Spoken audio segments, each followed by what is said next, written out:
Hello friends, welcome to Arya Socio Academy. Please like, share and subscribe my channel and also press bell icon. Hello friends, welcome to Arya Socio Academy. आज का जो MCQs है वो समिति पर आधारित है और समिति से संबंधित लिंक डिस्क्रिप्शन बॉक्स में दे दिए गए हैं। आप वहां से वीडियो देख सकते हैं और समिति के बारे में पूरी जानकारी ले सकते हैं। और जब आप उस वीडियो को देख लेंगे तो ये सब क्वेश्चन आपके लिए कुछ भी मुश्किल नहीं रह जाएगा। बहुत आसानी से सारे क्वेश्चंस का आप हल खुद कर सकेंगे। चलिए क्वेश्चन शुरू करते हैं। क्वेश्चन नंबर 1, निम्न में से कौन समिति का उदाहरण नहीं है? समिति का उदाहरण कौन सा इसमें नहीं है? ए क्रिकेट क्लब, बी कर्मचारी संघ, सी एक पार्क में घूमते वाले लोग, डी व्यापारिक संघ। तो यहाँ देखिए क्लब, संघ ये सब क्या है? समिति के उदाहरण है। एक पार्क में प्रातः घूमने वाले लोग जो है ये एक समिति का नहीं है, क्योंकि सबका लक्ष्य एक नहीं होता है और ये संगठित नहीं होते हैं, तो अर्थात यह एक समिति नहीं है। तो फर्स्ट का आंसर हमारा यहाँ सी। नेक्स्ट क्वेश्चन नंबर 2, निम्न में से कौन एक समिति है? पूछ रहा है कि ये जो एग्जाम्पल्स दिए हुए हैं उसमें से कौन समिति है। पहला ए परिवार, बी विवाह, सी प्लेटफॉर्म की भीड़, डी केंद्रीय मूल्यांकन में लगे परीक्षक। तो कौन सा इसमें समिति है? विवाह तो संस्था है, परिवार को समिति और संस्था दोनों समझा जाता है, और प्लेटफॉर्म की भीड़ यह समिति नहीं है, और तो अर्थात विवाह भी समिति नहीं हुई और परिवार भी अगर संस्था के रूप में देखेंगे तो समिति नहीं हुई। सबसे सटीक यहाँ एग्जाम्पल क्या बैठेगा? केंद्रीय मूल्यांकन में लगे परीक्षक। यहाँ जो परीक्षक हैं एक लोगों का जो संगठन है, उनको किसी उद्देश्य से संगठित हुए हैं, तो इसलिए यहाँ 2 का आंसर हमारा यहाँ सही बैठता है डी। 2 का सही आंसर हमारा डी। नेक्स्ट क्वेश्चन नंबर 3, समिति के संबंध में निम्न कथनों में कौन सा एक कथन सही है? समिति से संबंधित कुछ कथन दिए हुए हैं, हमें बताना है कि कौन सा कथन इसमें सही है। ए समिति स्वयं विकसित होती है, दूसरा समिति व्यक्तियों का मूर्त संगठन है, तीसरा समिति नियमों और प्रणालियों की व्यवस्था है, डी समिति साधन और साध्य नहीं है। साधन होती है, साध्य नहीं है। देखिए समिति स्वयं विकसित नहीं होती है, अगर इसकी चर्चा करें तो समिति स्वयं विकसित नहीं होती है। समिति व्यक्तियों का मूर्त संगठन है, ये बात सही है। समिति नियमों और प्रणालियों की एक व्यवस्था है, नहीं, नियम प्रणालियों के माध्यम से इसका संचालन होता है, यह प्रणालियों की व्यवस्था नहीं होती। समिति साधन है, साध्य नहीं है। सबसे सटीक आंसर हमारा यहाँ बैठेगा साधन होती है, इसी के माध्यम से हम अपने उद्देश्य को, अपने लक्ष्यों को पूरा करते हैं। यह कोई साध्य नहीं है, बल्कि यह कोई उद्देश्य नहीं होता है। उद्देश्यों को पूरा करने का हमारा तरीका, जिसके माध्यम से हम उद्देश्यों को पूरा करते हैं, वो क्या है? समिति है। तो इसलिए हमारा 3 का सबसे सही आंसर यहाँ डी बैठ रहा है। तो 3 का सही आंसर हमारा क्या हो गया? डी। नेक्स्ट क्वेश्चन नंबर 4, जब एक समूह के सदस्य जीवन के विशिष्ट लक्ष्य में हिस्सेदारी रखते हैं तथा उसे औपचारिक नियमों से चलाते हैं तो वे गठित करते हैं। देखिए यहाँ जीवन का विशिष्ट लक्ष्य की यहाँ बात हो गई और औपचारिक नियमों की। तो क्या इसका फॉर्मूला जब वीडियो देखेंगे आप वहाँ, जिन्होंने देखा होगा तो वो इसका सूत्र क्या? ऐसा अंश औपव्य विनिनी, अर्थात ऐच्छिक सदस्यता होती है। यह एक साधन के रूप में कार्य करता है, इसमें नियमों की औपचारिकताएं होती हैं, विशिष्ट लक्ष्य होते हैं। तो इस तरह से ये सारे गुण समिति के होते हैं। तो हमारा सही आंसर क्या हो जाएगा यहाँ? ए समिति। समुदाय नहीं होगा, संस्था नहीं होगा, गुट नहीं होगा। 4 का सही आंसर हमारा ए। नेक्स्ट क्वेश्चन नंबर 5, एक समिति समुदाय नहीं है। बिल्कुल सही, एक समिति समुदाय नहीं है, वरन एक समुदाय के अंतर्गत एक संगठन है। यह कथन किसने कहा है? ए अकबर निम्नकॉफ, बी गिलिन, सी बोगार्ट्स, डी मैकाइबर एवं पेज। तो यह कथन मैकाइबर एवं पेज का है। उन्होंने कहा है कि एक समिति समुदाय नहीं है, क्योंकि समुदाय के साथ क्षेत्र की भावना होती है, और किसी भी समुदाय के अंतर्गत जो संगठन होगा, उद्देश्यों को लेकर जो लोग संगठित होंगे, वो किसी भी समुदाय के अंतर्गत हो सकता है। अर्थात समिति क्या है? समुदाय के अंतर्गत आता है। तो 5 का हमारा सही आंसर यहाँ डी बनता है। यह बात मैकाइबर एवं पेज ने बताई है। नेक्स्ट क्वेश्चन नंबर 6, समिति है, समिति क्या होती है? ए मूर्त, बी अमूर्त, सी मूर्त और अमूर्त दोनों, डी स्थानिक। तो देखेंगे बी समिति क्या होती है, मूर्त होती है, क्योंकि यह व्यक्तियों का संगठन है, यहाँ लोग होते हैं, दिखाई देते हैं, तो इसलिए समिति हमें स्पष्ट रूप से दिखती है। तो सी का आंसर हमारा ए होगा, 6 का आंसर हमारा यहाँ ए होगा, मूर्त। नेक्स्ट क्वेश्चन नंबर 7, समितियों की विशेषता है। समिति की क्या विशेषता होती है?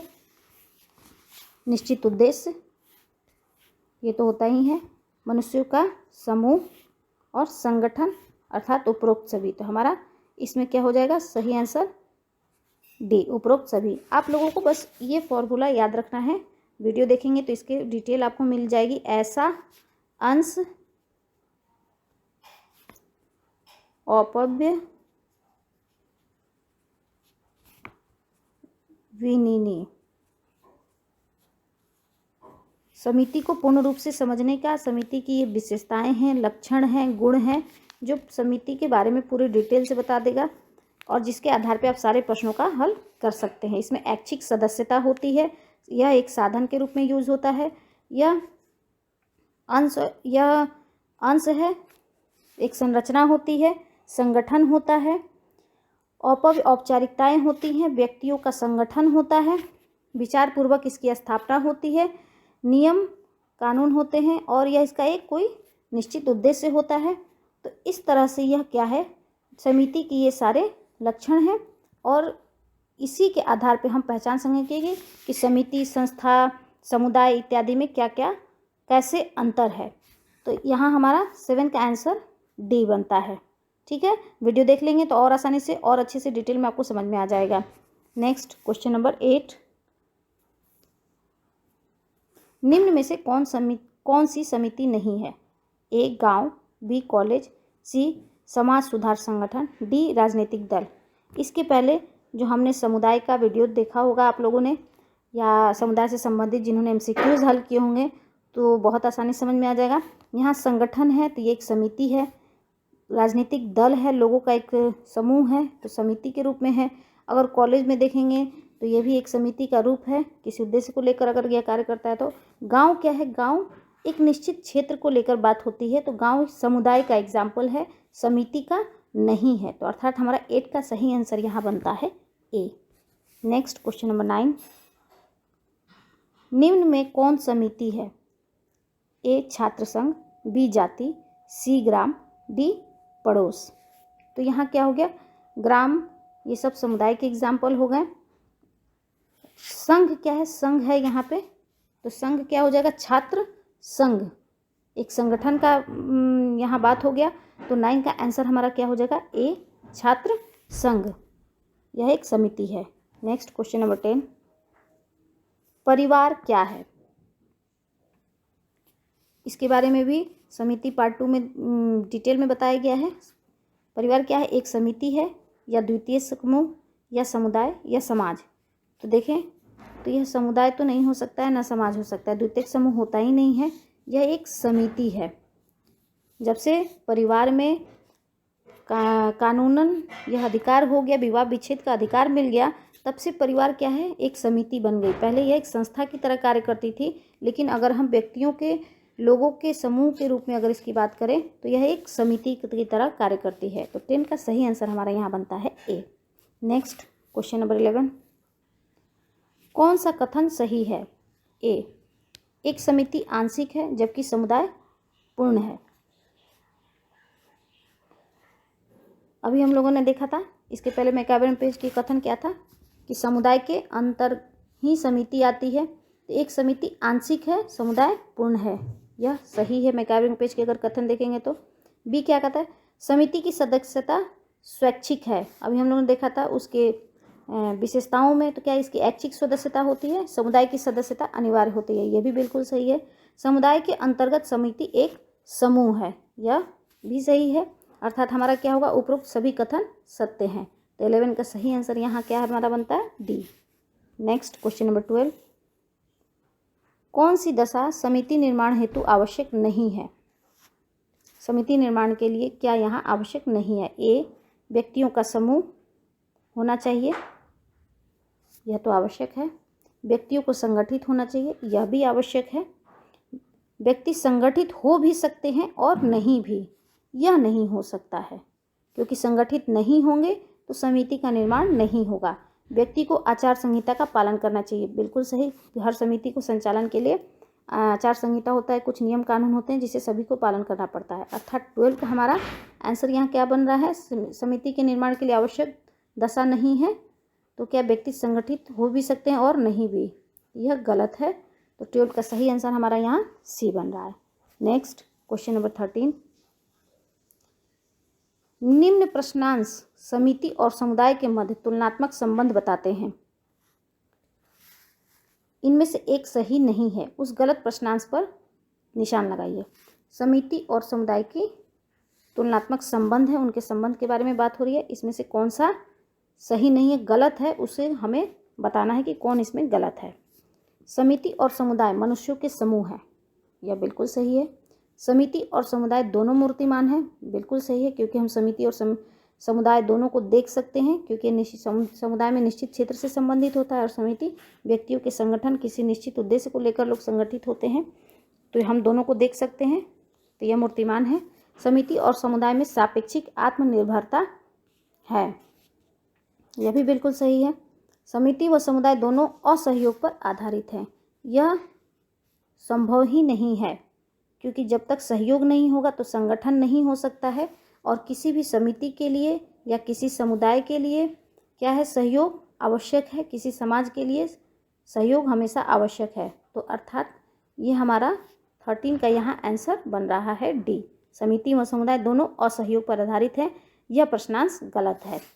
तो 13 का answer D. Next question number 14, संस्था का सर्वोत्तम वर्णन इस प्रकार किया जा सकता है कि यह संकुल है। संस्था का क्या है, ए सत्ता का, बी परिस्थितियों का, सी भूमिकाओं का, डी प्रणालियों का। तो संस्था किसको कहेंगे, यह क्वेश्चन के अनुसार यह पूछ रहा है कि संस्था किस चीज़ का मिला हुआ रूप है। सत्ता का नहीं होता है, परिस्थितियों का नहीं होता है, भूमिकाओं का नहीं, प्रणालियों का।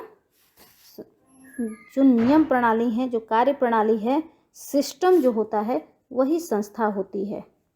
जिसमें सिस्टम लगा हो वो सभी संस्था के रूप होते हैं। तो कार्य प्रणाली की जो व्यवस्था होती है वही संस्था होती है। तो 14 का सही आंसर हमारा डी। इससे भी संबंधित वीडियो बना हुआ है संस्था पर, आप वहाँ देख सकते हैं और आसानी से समझ सकते हैं। नेक्स्ट क्वेश्चन नंबर 15, सापेक्षिक रूप से स्थिर तथा व्यापक रूप से स्थापित कार्य विधियों को समाज के मूल्यों तथा प्रतिमानों के चारों ओर विकसित होती है। वर्णित करने के लिए निम्नलिखित शब्दावलियों में से कौन सी एक समाजशास्त्रियों द्वारा की जाती है। समाज में मूल्य और प्रतिमानों के चारों ओर विकसित, उसको लेते हुए विकसित होती है, जो व्यापक रूप से और स्थिर होती है। और क्या सबसे बड़ी विशेषता यहाँ कार्य विधियों, स्थापित कार्य विधि, इसको क्या कहते हैं। ए वैचारिकी, बी संस्था, सी भूमिका, डी विधान। तो इसका सही आंसर हमारा क्या होगा, डी। कार्य विधि का मतलब ही हो गया संस्था। 15 का आंसर बी। इससे संबंधित वीडियो बना हुआ है संस्था पर, आप वहां देखें तो इसका आसानी से आप उसका आंसर बता सकते हैं। तो यहाँ हम लोगों ने महत्वपूर्ण प्रश्नोत्तर की यहाँ बात की हम लोगों ने। आई थिंक यह आप लोगों के लिए हेल्पफुल होगा। और सबसे पहले जिन्होंने मेरे चैनल को अभी तक सब्सक्राइब नहीं किया है, प्लीज़ वो सब्सक्राइब कर लें और बेल आइकन दबाना ना भूलें। लाइक एंड शेयर ज़रूर करें। थैंक यू, धन्यवाद। Please like, share and subscribe my channel and also press bell icon.